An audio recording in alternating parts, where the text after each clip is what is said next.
Like and subscribe and click the bell icon to get new video updates.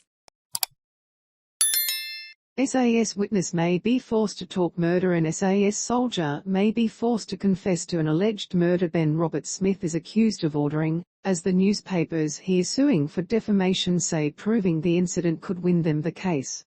The witness, codenamed Person 66, began giving evidence in the federal court on Monday, but stopped short about a military operation in 2012 under the Victoria Cross recipient. The war hero allegedly ordered the younger soldier to execute an unarmed Afghan prisoner in a cornfield, and Person 66 refused to answer any questions on Monday about the incident due to self-incrimination. Watch the latest news on Channel 7 or stream for free on 7plus. Following the event, Mr Robert Smith allegedly said he had blooded the rookie, referencing a phrase where a young trooper gets their first kill in action, according to court documents.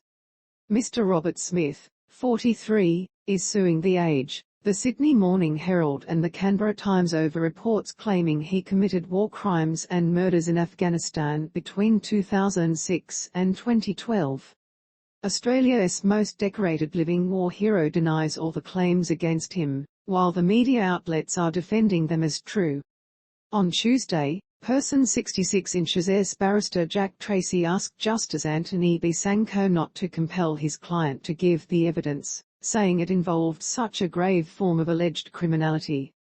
Mr Tracey posed the risk of criminal prosecution at home and in the International Criminal Court and stressed his client's mental health would also suffer. The effect of giving evidence in this proceeding would put his well-being and life at risk, he said. Owens SC, representing the media outlets, disagreed, saying there was no risk of foreign law interfering, and that Person 66 had rights to international immunity. "We are seeking to compel this witness to confess to murder," he said.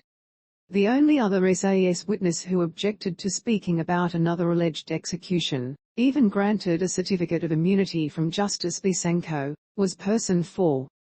Mr Owens did not compel Person 4 to speak, but said on Tuesday the situation with Person 66 was vastly different.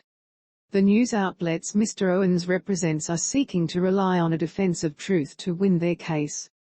And while Mr Owens said he did believe they could be successful by proving other incidents occurred, this alleged execution in Syahchow was significant. "It is possible that I could win this case by only proving the murder at Syahchow. It is an independent path home to victory." Person 66 follows evidence from federal government MP Andrew Hastie, who was also present at the mission where the alleged execution occurred. Mr Hastie, the Assistant Minister for Defence who was a captain in the Special Air Service Regiment between 2010 and 2015, previously told the court Mr Robert Smith walked past him following the alleged execution.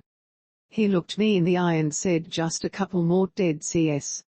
Mr Hastie denied he had been critical of Mr Robert Smith to raise his own profile as a parliamentarian or that he had come to court to support the newspaper's claims because they were giving him financial assistance in another legal matter. Justice Besanko is due to hand down his decision about Person 66's evidence on Wednesday. Lifeline, the 13th of November, 14 Open Arms 1800 011 1046.